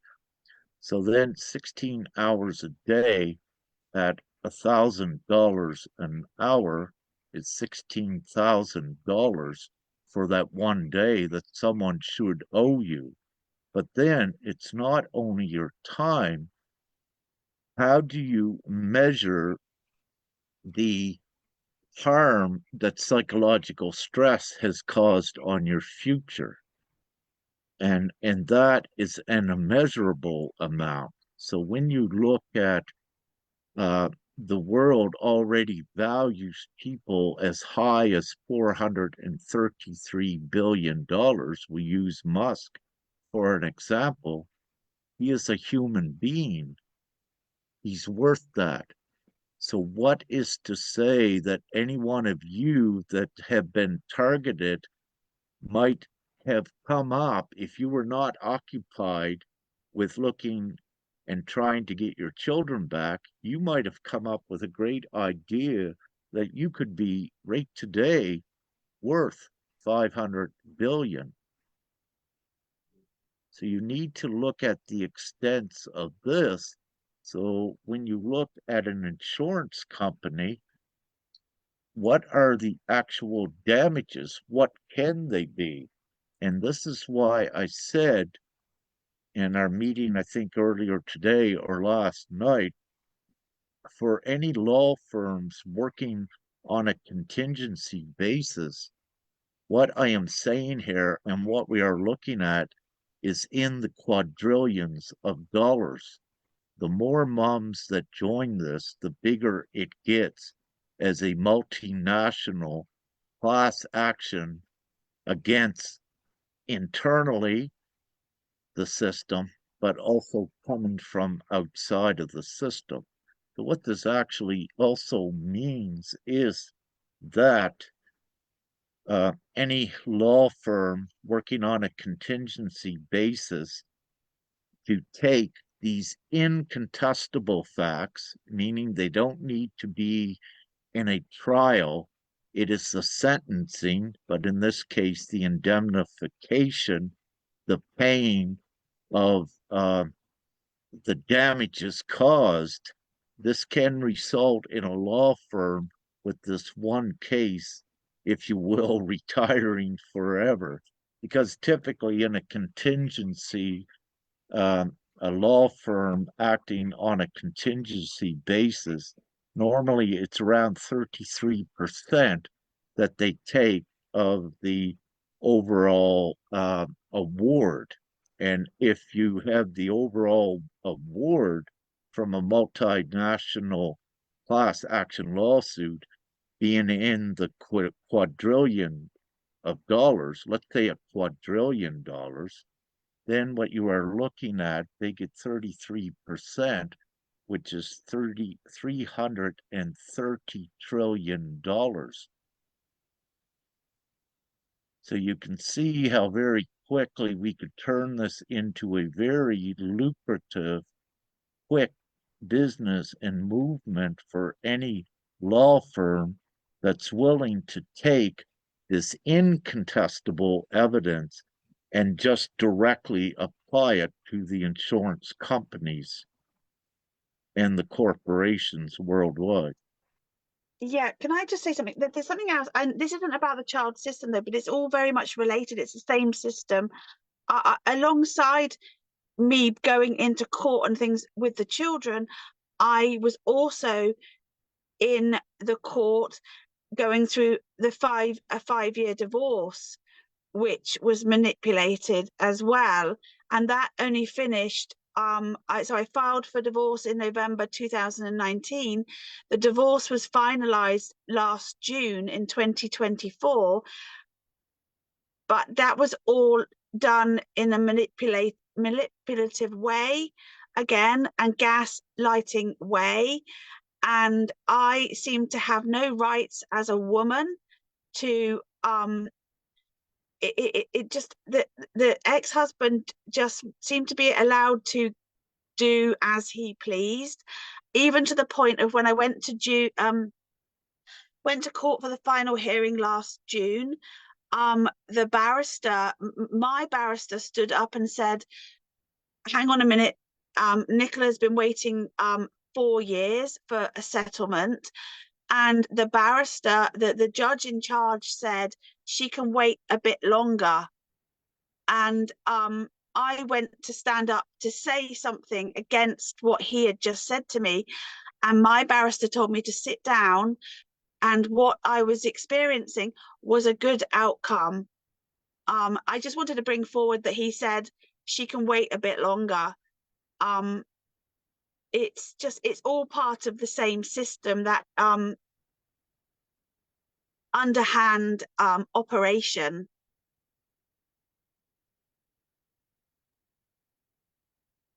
Um, Let me say with that, yes, that's typical of the past, again, and in divorce battles as well. So that it comes from the old, I need to say, the old sickening past place, because with the new replacement system that we're ratifying in, there does not become any conflict between uh, uh, uh, in a relationship. If any needs to leave the relationship in part for any reason, there is no obligation nor dependency on the other for money, because in this new reality, everyone has their money and no one is enslaved, feminine or masculine, in a court proceeding to pay the other. That is enslavement, and it's part of the enslavement system that they also use to create conflict and animosity between the sexes in the married couples. This doesn't exist in this new world, and it's not right in a court for to enslave another, to have them working for years for one while the other is free living off of their money. That is slavery, is what it is. And it's indicative. You see it when their courts try to do this with alimony and palimony, all of these things, both masculine and feminine. It is not right. It's part of the slavery. So in this new replacement system, no one is dependent upon another. Even a child is not dependent upon its parents for any sort of money, because money is given to all in their equal rights, which gives the full independence and sovereignty of every individual. And the real definition of sovereignty, of being God sovereign free, is what this gives. Um, so, many tactics, yes, in the old way to keep one's fighting, because the beast system is designed to create negative energy and to create animosity, because the evil in this beast system, they cannot exist without it, because it's what they are at the core. They are dark, they are fraudulent, they are evil. So to keep their world alive, they have devised all of these mechanisms within their artificial law and their draconian uh, capitalistic system to keep creating negative energy and fear as a control. Anyone knows that fear, if you come into great state of fear, it blinds you, it drops your consciousness. You don't know what to do, and it puts you in a stupor. So this is what the system does to keep everyone in a stupor so it can control them, have them as slaves, make money off their children, take their children, abuse their children in satanic rituals. And all of this is very real. And when I speak about satanic cults and satanic rituals, worldwide, anyone can go online and do the research, and you can see it validated with police as well. You can see it then put out on news. So this is not a conspiracy that I'm speaking about. It's very real.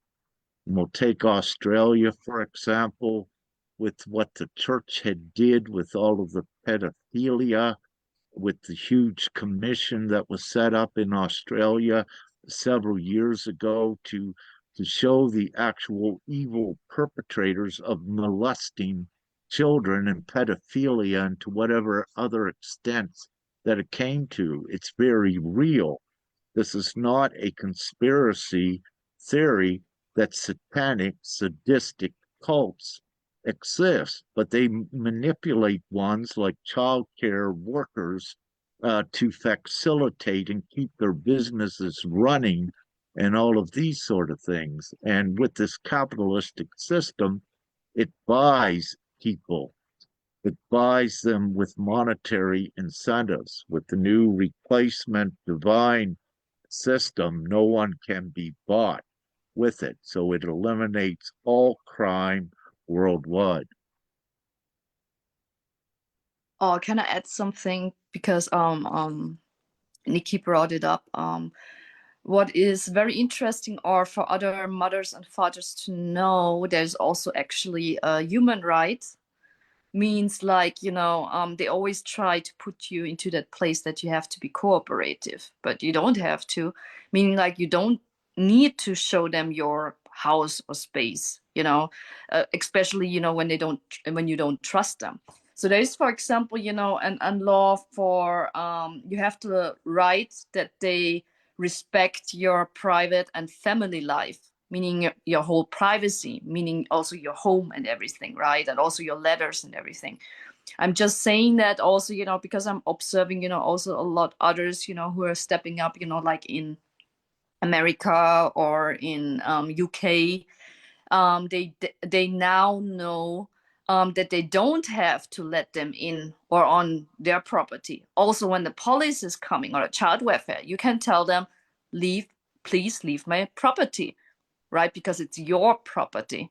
So also, you don't have to give them their child, So what they always try to do is to come without a court order. So I'm just saying, to putting that in, for everyone to know, it would be good, I know where you're going. We don't need that, but it's good, for once to be educated, about the human rights, about the divine laws, if you have that, but they are very simple, the divine laws. But the human rights, especially, the best thing is always to be educated, you know because they teach you in school a lot of kind of things, they indoctrinate you, but not the important things. And also, to ask question, what I also sometimes forgot is to ask about the name, so you can note everything down, document it, record it. In case of self-defense, you are allowed to record it. Especially, I think mostly, I didn't check it in human rights, but in order of self-defense, you are not aggressive, or you're not attacking them. You're just protecting yourself and your rights. So I'm just adding this. Thank you. I didn't know. See, at the point that I was at, I didn't know any of that. And you speaking about that, I have a vague recollection of them wanting my bank statements to check that I had the relevant money to support my children if they were coming back. Yeah, there's various things that I'm remembering as you speak. Yeah. Um, yeah. Oh, that's quite interesting you brought that up, because for some reason they always try to know how much money I have. They always try to give me a application, so I can ask them for money, to pay something, like a lawyer or something. But due to the reason that I don't trust them, but also, a lot of lawyers don't step up against the child welfare. But also, I don't want to be anymore, in that situation, that I want to say something, like in your case, when the judge would say something like that, I mean, the last time when that happened, I just watched it, but in the end, I could look at him and look at her and said, you are biased. And, also, that's a in Germany, you would say, I don't know how to translate it in English. It's a misbehavior of the judge, right? So Rick knows it. But, if you have a lawyer, he would always, suppress you, because most of them are also, they are trained also, to protect the system as well. It's just my experience and my opinion.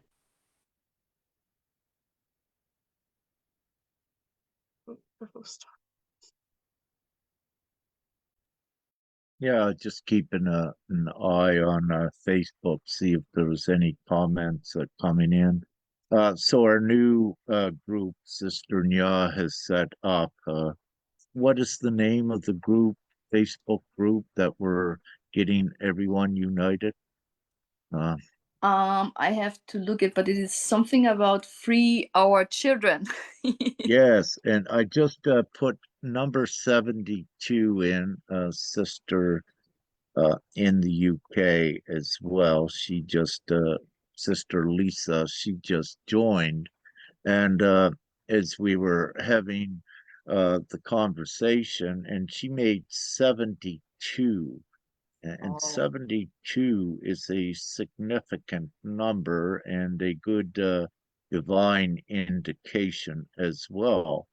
Oh, it's So, It's named 70, Free Our Children Through Unification. Thank you. 72 is I know you say it's a divine number.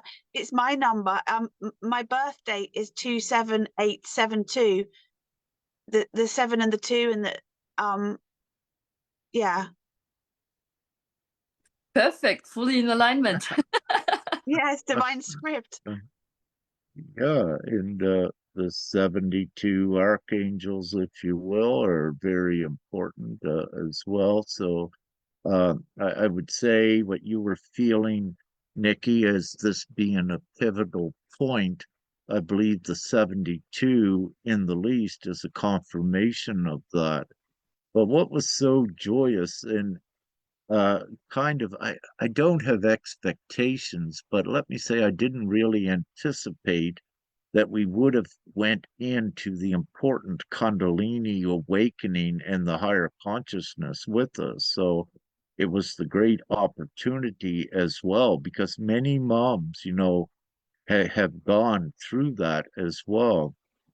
Typically, in the past, with a spiritual development, typically, in the last 100 years, but even beyond that, one would not enter their spiritual development until they were approximately 49 human years of age. Then they would begin to change with their perspective and more of their alignment with God and becoming more spiritual and, perhaps even more religious, but more connected with God and knowing more of, the real truth of things, and their gifts typically would become more heightened once they reached that age.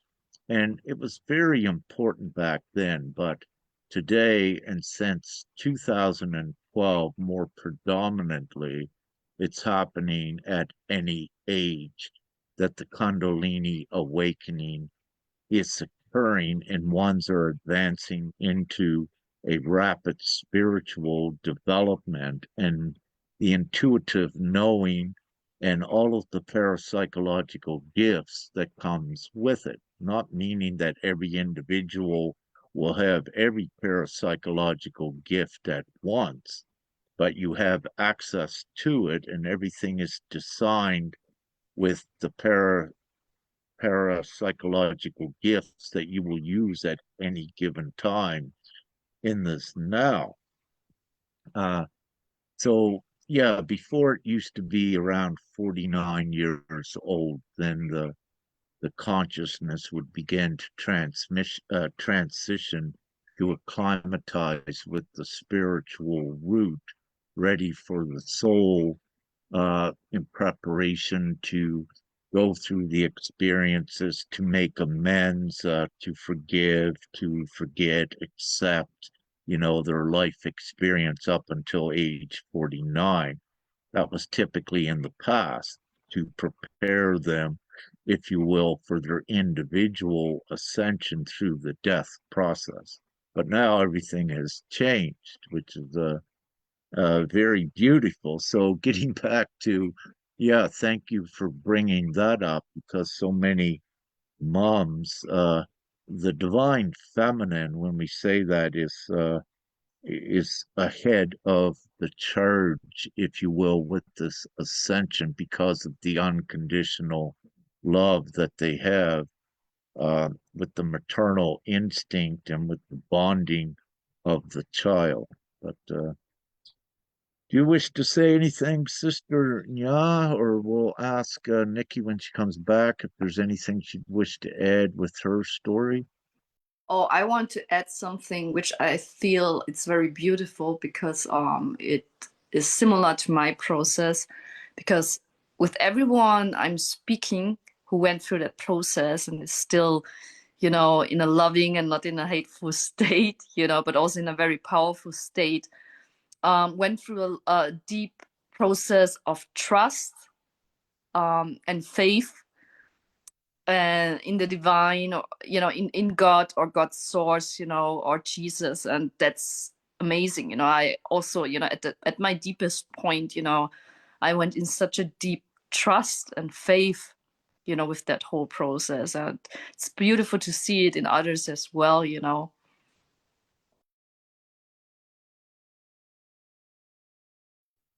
Yes, yes, that's perfect. And it's important to keep positive and in the trust and the faith. Then you'll more readily see the miracles, but you'll see the abstract divine force come in and support you. The more you stay in faith and trust and positivity, if you are in your individual battle with child care services, if you're aware and you trust enough, you'll see magically how things will set up to facilitate your getting your children back. There are so many ways. It's not to consciously expect what you would want to have or what you need. It is to be aware neutrally and examine what comes in, how you can use it to your value, because this is the abstract divinity. When you trust, you create this energetic loop that you will be provided with exactly what you need to persevere and advance forward. And then it becomes exciting and it instills even more of that trust. How you can see sometimes magical things will occur that benefits and supports you. And then you begin to know that, yes, divinity and God is actually real. And when you're aligned with God and in that trust, it happens much more quicker and much more powerful. But the thing is, don't expect how it will occur. Be neutral and be observant. Do you have anything else, Sister Nikki, to add? No, I don't. Thank you. No. Sorry, I had to go off then because the alarm started going off on my vehicle. Well, good energy. Anything else, Sister Nya, you wish to put in? Oh, I'm just so grateful for both of you for this chat, I would say, or collaboration. But also, again, Nikki, I'm very grateful that you stepped up and being so honest and shared with us your gifts and your whole story. It was very brave, and you are a very powerful soul. And you are an amazing mom. Oh, thank you. Yeah, no, I would like to say, so the alarm kind of threw me because the alarm started going off as you were talking. Yeah, no, I want to say thank you, thank you for giving me the space to actually share my story properly, from a grounded space, sort of 5 years on. Um, so yeah, thank you. Well, you're welcome. And with that, I believe it's getting late here too, and I feel we've come to an end. We had a great experience what Nikki shared, and it give us the opportunity to also add and to bring everyone together and solidify it and make it stronger and to be a micro example of what is to come and what is coming here as we unite all of the moms and identify and recognize that the tactics with the system are the same, and but not to recognize all of the problems, to recognize the solution, and that lays in the unity of all and the empowerment, and to say enough is enough. It stops here. No longer does this go forward. So when we have enough saying that, which we are doing, we're making amazing headway. It's been a tedious journey in the last month and a half or so getting to here, but what we are seeing is the great unity and the knowing by the moms that there really is no other choice. Nothing worked in the past. It's time to unite and go with this ultimate solution and to empower, educate very quickly, um, everyone so that we end this once and for all, not only for ourselves that are involved, but for all children worldwide and all of the parents where the children have been stolen from them, unlawfully taken from them. And it is the moral obligation of the people to stand up and say, no, these governments are not representative of what we want. These governments would not be in place if it was not for us majority people. And we do not want these governments and child care services taking our children. So what we are doing, if you will, is firing the governments because they have failed. So the people knows what to do and knows what the laws is and what we really should be experiencing here on this beautiful planet.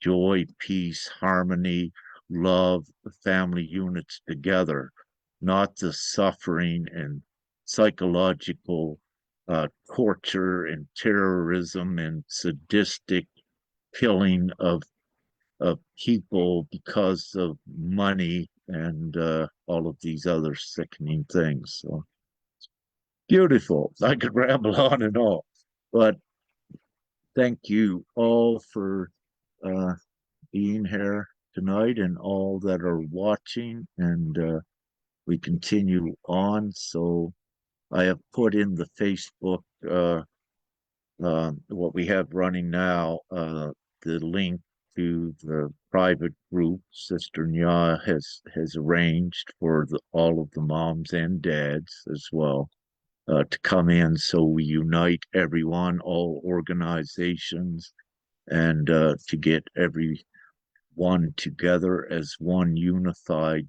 voice and skill set, all different skill sets added together as the one huge supportive think tank. Well, we don't really need a think tank. We are already it. We have all the mechanisms. We just need that unity and sharing and dispersing and distributing the information to all, and we get it done. So, with that, I'll stop the recording, I believe, and love, light, and gratitude to everyone.